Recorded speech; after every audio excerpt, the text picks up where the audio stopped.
Habit change is becoming aware of the habits that are serving me versus the habits that no longer serve me, that are disempowering, and saying, okay, this is what I want and what is going to bring me to what I want.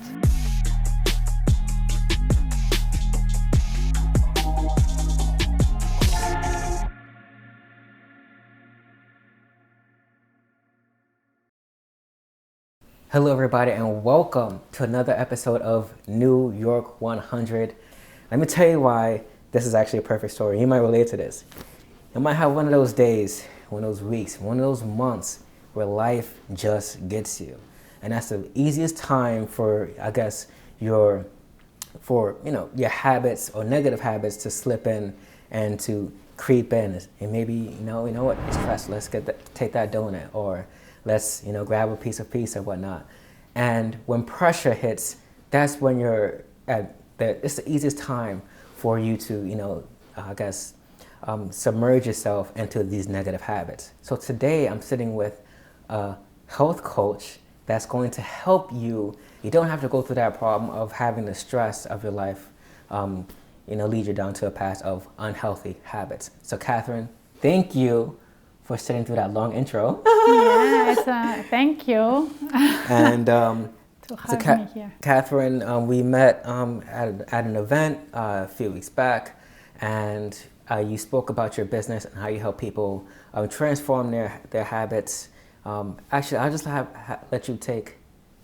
First off, can you introduce us to what you do, so we can get a better understanding of what you do here? Yeah, thank you.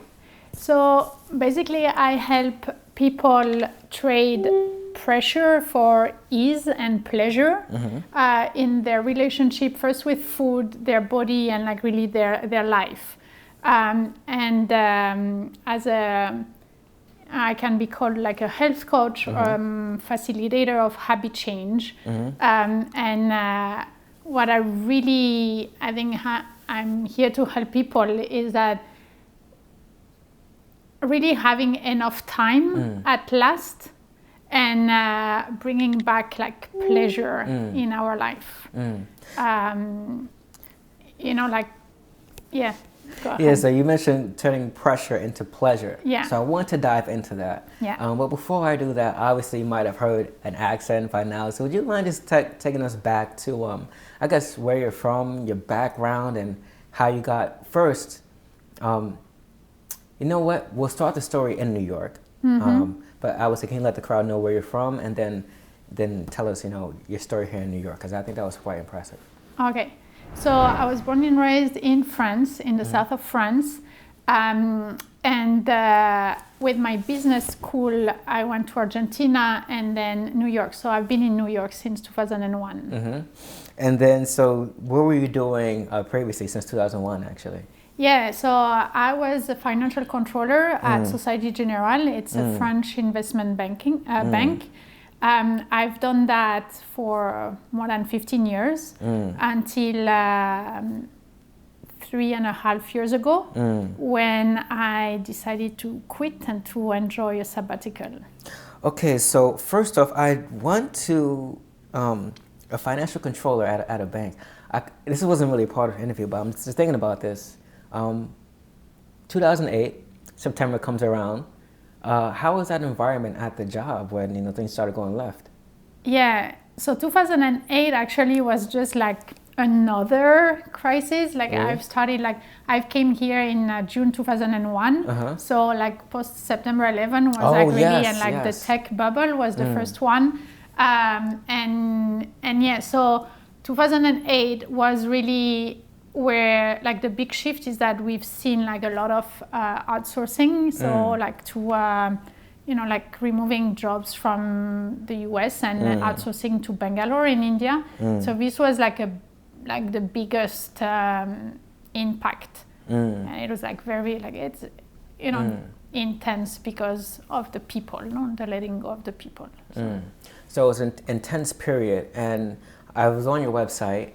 And I'm going to leave a link to the website below. And you had a story of working for 15 years, and you said you was in a rat race. So can you explain like, first off, what is your perspective of the rat race?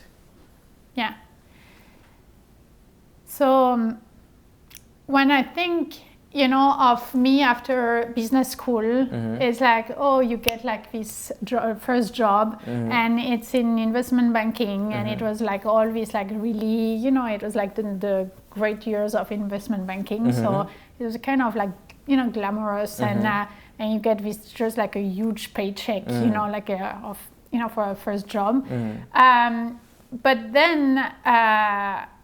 then you get like in that routine of, and more, I was a financial controller. So every month it's the same routine of like closing the books, analyzing like the numbers, like making like reports to senior management so they could steer like the business. So it's very like repetitive, like it's really routine, no? So you kind of fall into that routine like every month, or the budget, the forecast.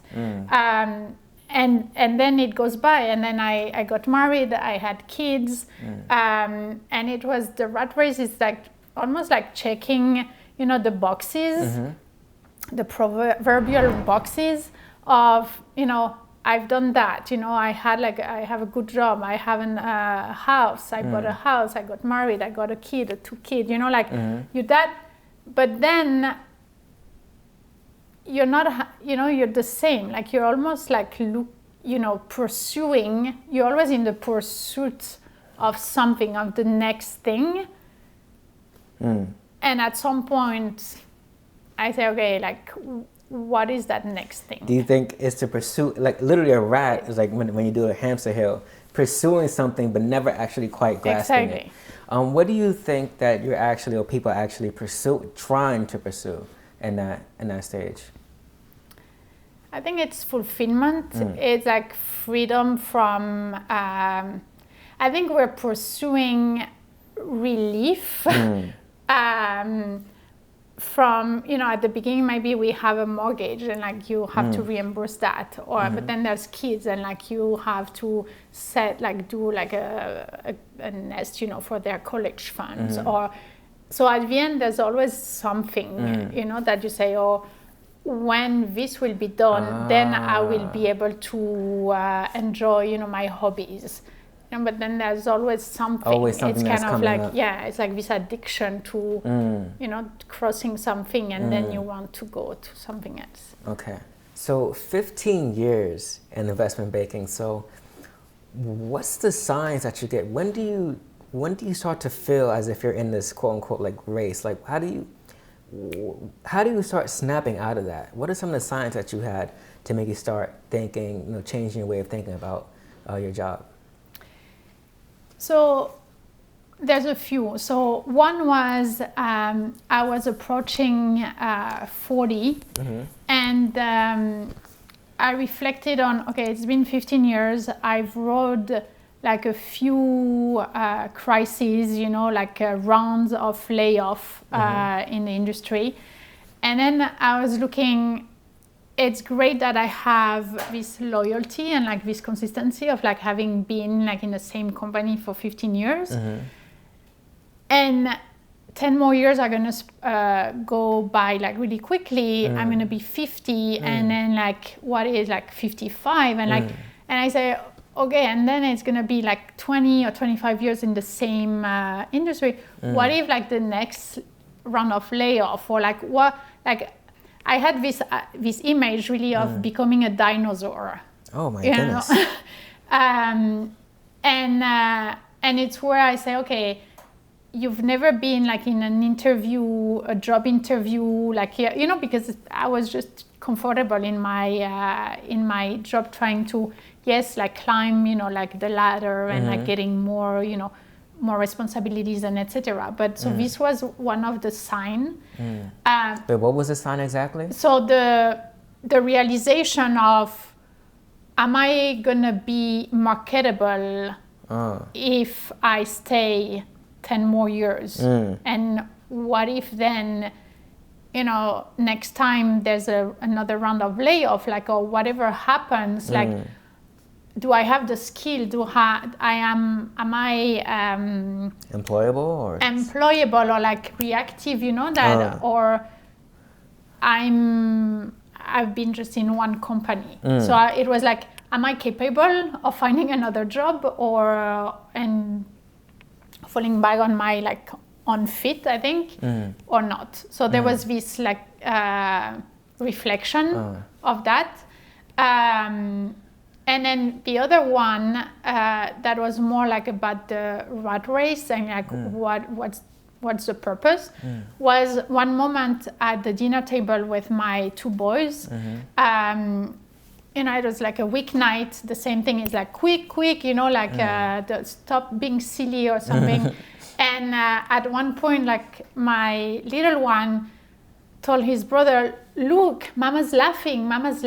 Oh, I made mama laugh. And it's really, I still have, I can still see myself like free, like, like it's this like out of body, like, like when you're the watcher. And I say, what I am doing, like I'm always like this mom, like policing, like, like next and do this, do that.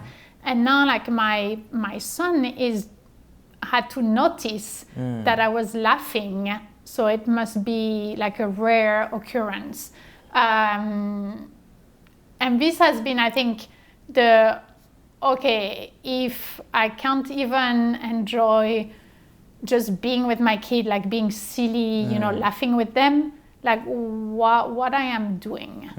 So it's always this next mentality, never actually being present. Yeah, and it was, like it's okay, like the dinner, the bath, the bed, and then like just checking, like and you're always like almost kind of you're always late, to something. All right, so I definitely want to dive into your services, what you do, but I just want to kind of transition. So how did you actually make that transition? So how did that idea actually become maybe a resignation letter, or how did you actually transition out then? Yeah, so I've started to say, first I say, well, maybe I would need to do like an internal mobility within my company. So I've looked, to do something different, to add like some competencies, like, or to see something, another department in my own company. But then I quickly realized that I liked my job, but I wasn't in love with the banking industry. So I didn't really want it, to do like internal mobility. So then I had, I had saved enough, and like I was at that point with, our family, that I was okay. My husband, after talking with him, I was okay being able to take a sabbatical. So then it happened like quickly, because I think, quitting and more here, you're really like jumping without a parachute. Like you're just, you're just quitting. You don't have anything. But I made that decision knowing that, financial controller, every company needs one, and that I would take a 6-month break, and then I would, find like look for something else in another industry to add some challenge and like a new, discover a new industry. So now you transition out of your job and you decide to become a health and wellness coach. So first off, why did you decide this practice of health and wellness? Because that's a huge difference. Yeah, a completely 180 degree. So during my sabbatical, I've started to pursue do some courses. I studied, I think the first thing was funny. I Marie Kondo, my house. Do you know Marie Kondo? It's the Japanese, like the art of, decluttering and just only having in your house items that bring you joy. So going through everything and does that bring me joy? Okay. And just keeping that. Okay. So it was it's a decluttering method. Okay. And then I took some classes on energy and mindset. It's like, okay, now that I have time, I'm gonna finally, get onto my goal and, lose this 10 pounds, this elusive 10 pounds. And then friends asked me, oh, but you've always been, interested in cooking, in nutrition, in wellness. Like, why don't you look at that? One of my friends had gone through like a health coaching training. So this was like the first, oh, what's that? And when I started looking at it, I didn't really want to go, like when it was, a lot of thing was like nutrition, like very heavy on nutrition. But then I've Googling, I found this thing on habit change and the science of habit change. And it was, like a light bulb moment, I would say, because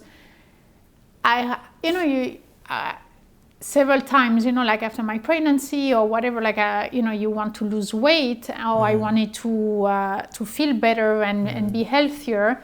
And I was starting like a new routine. And somewhere I was very good, like during 3 months, 6 months, I think at sometimes like 9 months.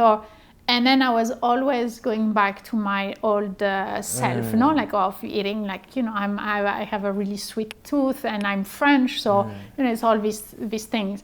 And when I started, reading and listening about, like learning about habit change, I said, oh my God, like nothing's wrong with me. It's just that I haven't learned to manage my brain. So this is really what hooked me up into coaching and health coaching, because I think that health is the doorway of change. So I'll just ask a very, very fundamental question. Yeah. What is habit change? So habit change is, when at the beginning you mentioned, like negative, habit, or, like when we in the doing and like, and then like changing these habits. A habit is really something that you've done repeatedly, that it's becoming like a behavior. So it goes from like doing something consciously to it's like part of you unconsciously. It's like like brushing your teeth or something, or putting your seatbelt, when you get in a car. You don't have to be conscious of making that choice. And we don't, we're not conscious of it. So it drives maybe like more than half of our day. And habit change is becoming aware of the habits that are serving me versus the habits that no longer serve me, that are disempowering, and saying, okay, this is what I want, and what is going to bring me to what I want. And so what about doing that subtle shift without giving away too much? And if you want to dive more into this, I want to leave Catherine's website below. But just like a little tip on creating that subtle shift. So, because let's not say that. So after someone has identified that habit, what is maybe, I guess, one tip that you can give to us and this crew watching this interview to create that subtle shift? Because it's all about, because it's hard to do that 180. I think it was why New Year's resolutions don't work, is because you're going to say, you know what, I'm just going to stop this. Yeah. But in my perspective, it takes little small changes here. So what do you think is a tip that someone can take away to start doing that subtle shift? Yeah, I think it's, and you're right, like it's because we're so, we are motivated and we want to make changes like with everything and like really be perfect. And I think my tip with the small changes, and it's the 1% improvement, but every day consistently, that will have like small changes create big transformation. That it's the compound effect and then the ripple effect of these small changes. And doing small changes, it doesn't require like willpower. It's as easy to do something that not doing when it's so small. So you're gonna do it, and it doesn't like, you don't feel deprived or restricted. And yes, it requires more patience than just like, doing this drastic thing. So basically you said 1% every day, subtle changes, but small but consistent over time. Yeah, so consistency is way more important at the beginning than intensity. Consistency is much more important Than intensity, yes. Than intensity. Okay, Yeah. wow, I like that. Consistency over intensity. Yeah. So, now, with habits, obviously, I've mentioned a thing about my last 48 hours prior to this. I mentioned the last 48 hours in the beginning of this video because I wanted to make a statement of how life can just throw things at you, and you want to dive into a little piece of chocolate here and there, it won't hurt. For me, once a week, don't tell me anything. I don't want Catherine, don't call me. I have my pizza. That's my thing. So I have to decline your calls on Saturdays, right? So that's me, and people might have that. Okay, like life is stressful, So what's wrong with having that donut? What's wrong with having that pizza? What's wrong with doing X, Y, and Z? So what do you feel about the argument of, Catherine, I understand what you're saying, but listen, this is my way of coping with this life. So what is your response to that? That there's nothing wrong with the pizza or the donut, and I won't, like most of my clients, and I guess because I'm French, I'm a foodie, and I like most of my clients like and they love food. And one of the things is like, okay, Catherine, I'm willing to do X, Y, Z, like new things, but don't tell me that I can't have like this. And what I would tell you is that, like, you say that you have this pizza or something to cope because life's busy, stressful, and this is like your little indulgence. And it's really being conscious that, hey, I had this busy week, and I know that it's like making the choice and the decision, choosing to have that pizza and enjoying each bite of it, rather than just grabbing that pizza because it's unconsciously, it's like your way of coping, and it's kind of eating behind your back. Oh, so you mean like if I get this right, so consciously saying, listen, I'm going to eat this because X, Y, because I want to comfortably, it's something I do once a week or once a week, that's my indulgence. That's okay, but not I'm just going to get this because I want to get this, or I didn't even realize I had 4 boxes of pizza this month, or something like that. So the unconscious thinking of something, that's what we want to avoid. Yeah, and what I bring is not even like that I bring change to my my client, is that I bring it's like choice, and it's like I'm choosing. So when you're in that situation, it's like it's choosing. I'm choosing A, and I know that pizza might not, or it is, or it might, or I might feel not really great after eating pizza, but I really want it. I don't. But but at least removing that judgment, that pizza is not healthy, no? Yeah. So it's like having choice. So I'm giving you more choices, and then consciously you can make a decision of, hey, I'm choosing that. Or today I'm choosing, to not have, pizza, and I'm choosing something else. But it's really about opening choice, having like I'm giving you an enlarged menu of choice. I'm going to need a clarification on that. So what do you mean by opening choice? Because I think that like a lot of people, we think that we don't have choice. Okay. And that, to relieve, my busyness and my stress, it's like this unconscious, like we find ourselves in a happy hour, or, relaxing with a glass of wine, but we're not really thinking, we're not even aware of that. Okay, so I guess we're getting into a habit unconsciously where we don't even know that we're committing to that. Okay, so first off, let's just say someone is like, okay, I get it. I have my habits, but I'm okay with it. Why is it important? Why should someone find this urgent enough to pick up the phone and call Catherine and say, you know what, I do have this habit, and I think it is, something worth tackling. So why is it important to first off, I guess, want or desire to change these habits? And I say that because a donut a month or a glass of wine or this, it doesn't seem, like it's going to harm you. Yeah. So you can find yourself, with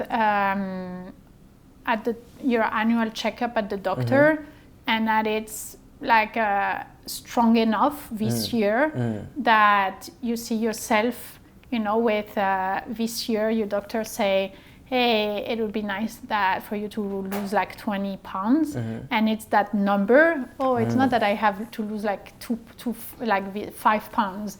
It's like, oh my God, I'm at that point where it's not 20, and it's or you have an onset of diabetes, or you cannot really play with your kids because you're not fit enough, or you find yourself like holding yourself back at work, when your boss, say, hey, can you do a presentation in front of, the whole company, and you say, nothing fits, I don't like how I sound or how I look, and you hold yourself back from something important, or you fear that your husband or your wife or your partner is going to leave you because you're not, there's this confidence, like you're not confident enough. Here's what I get from that. So just as small and as subtle it is to indulge in that habit, is as small and as subtle as the adverse effects take on you. So I guess what I heard from that is, you don't see it right away when you I guess eat a certain way or do a certain habit. You don't see it right away. But over time, consistently, then it becomes a huge problem. So it's about stopping that in its tracks and preventing it from becoming something even further. All right. So now let's say someone is really, they're like, okay, you know what? I'm ready to make that change. So what are some of the things that you do to help out, people who want, I guess, help in this area? What do you mean, like? What is your services? So when someone comes to me, it's like, what are you experiencing right now, and what would you like to experience instead? And you'd be surprised that like one of the hardest question is like, what would you like? And we know what we don't like, what we don't want, or what we don't like, but when we ask, what would you like?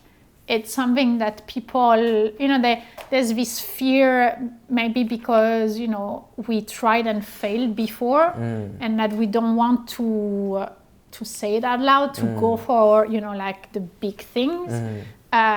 So we start from there. And then, it's like, what would you like? And then what will having that do for you? What's important about that for you? Because making change, even if it's small changes and you can do that in like a pleasurable way, it's still not, it's still change, and we don't like change. Our brain doesn't like change. So your why has to be like a big motivating factor. Like you have to have a strong like why. Why is it, that you want to make the change? And so you help clients build that vision in their head so that they can work towards that. Yeah. Okay, so, all right. Now, does this apply to just food, or does it apply to other habits as well? So my entryway is food, because I think it's our biggest, it's a part we eat usually like at least 3 times a day. It's such a big part of our culture, and like since, we were born. But really how we do one thing is how we do everything. This is like maybe like a very like in the coaching, word, is like how you do one thing is how you do everything. So if you can start with food, or you can start with something else, but it will help you learn and implement the skills that will be useful in other areas of your life as well. Oh, so you're saying starting with, because your area of focus is on food, but you can take this knowledge and this process that you're giving someone to apply it to different areas of their life. Exactly. All right. Because really what you're doing is like you're learning how to manage your mind, and you can apply then, you know, to every endeavor, like every goal, you know, that you have. So I'm looking at what you do here, and I think it's something that pretty much everyone can relate to. Everyone has some sort of habit that they want to change, or they either, whether they know it consciously or subconsciously, it needs to change. But I want to talk to you about some of the stigmas someone may have about coming to a coach. A lot of people think, well, I can do it myself, or it's not really that important. So why should I come to a coach with this? Yeah. This is the main, I think, thing, you know, that the shame that we have that, like, you know, we're adults and we should be able to take care of ourselves and do this, you know, ourselves. So it's a great question. I think it's the same as you cannot really give yourself a good haircut, or, you know, like you always have. Well, maybe you're, you know, like, you know, you cannot, we all have like blind spots. Exactly. And we are so much there's so much emotion. We're like in our life, and we immerse in our life that, yeah, you don't see your blind spot. So this is like the coach helps you, you know, see your blind spot and where maybe you can have like a different perspective.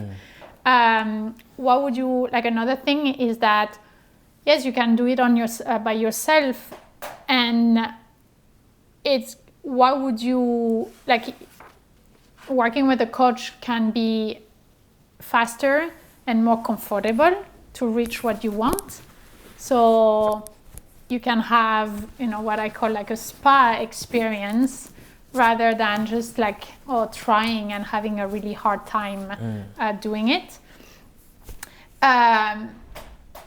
So this, you know, I think this would be like the main, like, two reasons. I got the first reason is you get an outside or different perspective, but the second reason.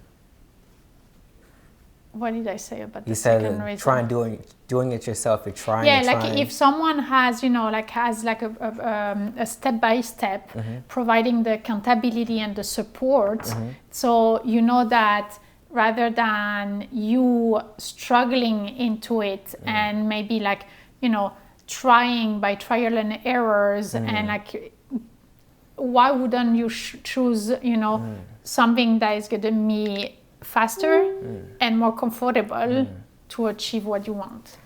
So I have a question.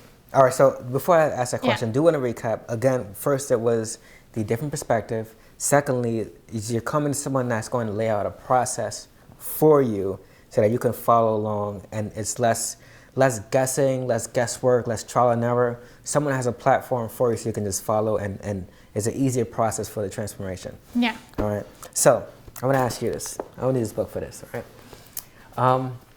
So, Catherine, from France, from France, come to the big city, New York, you know,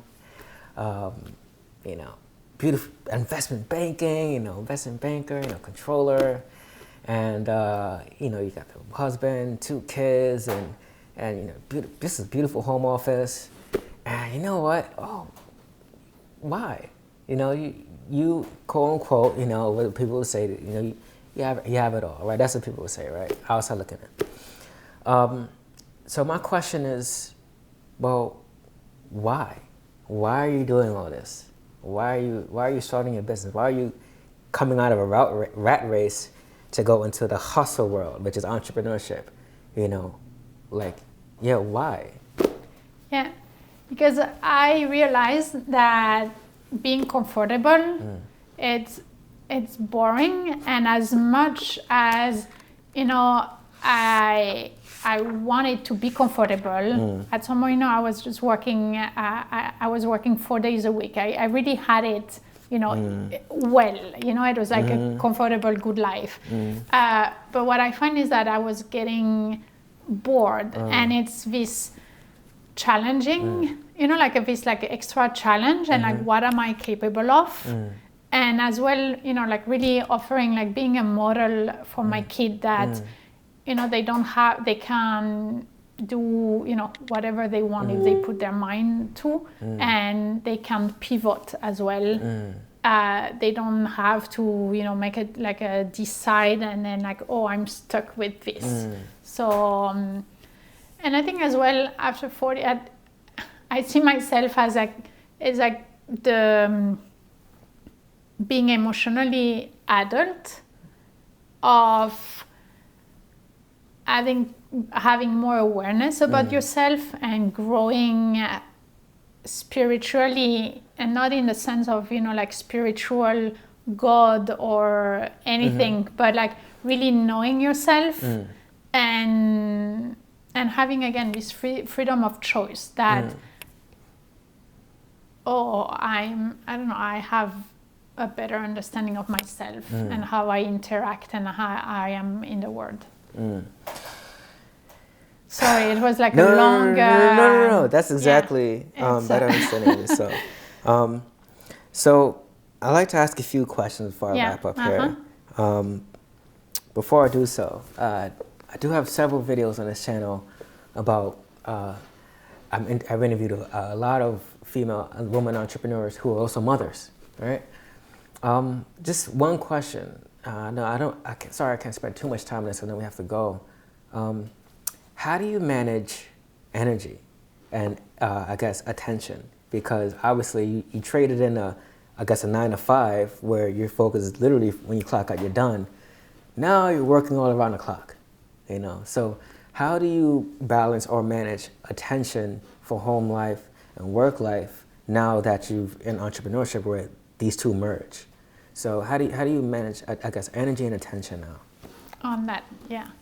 I think, and it's a constant, reminder and being aware of it, that always making myself and taking my self-care and making myself a priority. Because it is easy to, it's your own business. It's like another baby, and like it's easy to burn out as a solopreneur and an entrepreneur, because it's like you're everything, and you can be in there 24/7. So the same way as why I've been like starting with health coaching is like taking care, making yourself a priority, and knowing that, without you or me being at my best, I cannot give my best to my business, I cannot give my best to my family, and everything else like suffers. So how does that look actually? How do you treat yourself? How do you prioritize yourself? So I have some non-negotiables during my day. And again, it's like, I'm not like perfect just because I'm a health coach. So it's like a constant, progress. But so my 4 non-negotiable is like I meditate, I move. So meditate morning, afternoon, evening? So I meditate, like ideally I meditate twice a day for 20 minutes. Okay, wow. But again, it's even if I have 5 minutes, it's better than like 20. Okay. So it's not like the 0 or 100. It's like just the something, Okay. I move, so I use like the term movement and not exercise, because the moving is not going just 1 hour to the gym. It's like making sure that I take breaks and that I move like all day long, not that I'm not just at my desk for 8 hours. Okay. And I eat like for me, like for energy, and I eat like making sure that I eat my greens and like that I eat plants, and that I cook. Like usually, it's cooking at home. In New York, it's so easy to have takeout and not to. Sorry. And my 4th non-negotiable is what I call like managing my mind and like coaching myself. So it's being aware of my thoughts and like saying, okay, where am I? It's like this 10 minutes practice that I have to remind myself. So I have meditation, movement, managing thoughts, and eating healthy. Yeah. Brilliant. So we do have to wrap up here. Thank you so much for doing this interview. Few fast questions I'd like to ask all of my guests. Urgency or patience? Patience. Okay. Hard work or smart work? Smart work. If you can go back in time and speak to 2001 Catherine, who was just coming to New York, just went to JFK, right? Now I'm going to have you do this, right? You flew to JFK, right? Yes. Okay, hopefully, right? Yeah. Now you're in JFK, just coming off the plane. Now you're walking down the terminal, you walk into border control. You meet the officer, hands you your passport, stamps it. Congratulations, you're coming to New York City. And did you take a train here or did you take a, I don't know? I think a cab. Now you're in a cab. It was a cab, yes. You're in your cab and you doze off. Now this is your time to reconnect with Catherine. What would you say to her? What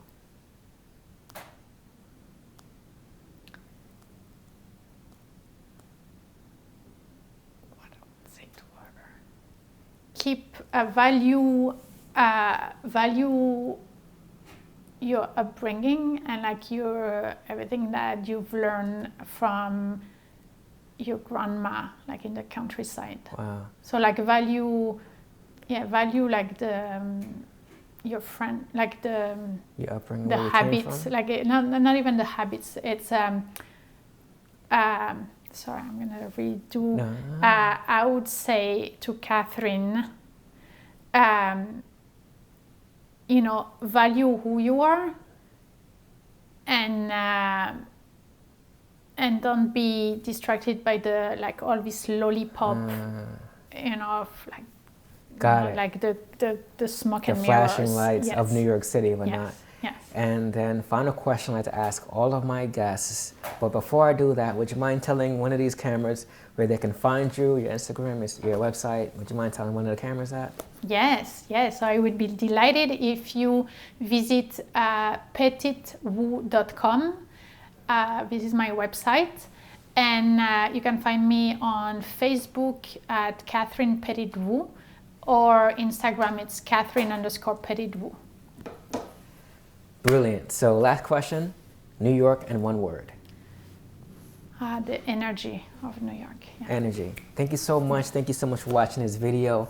If you are in the need of transferring and putting a stoppage to some of the habits that you have that aren't performing for you and actually working against you, and then call Catherine. We'll leave all the links below so you can get in contact with her. Follow her on Instagram, visit her website, see how she can benefit you and your journey. So thank you so much for watching this video. If you haven't already, subscribe. I have a lot more interviews for you. And remember, be great. Cheers.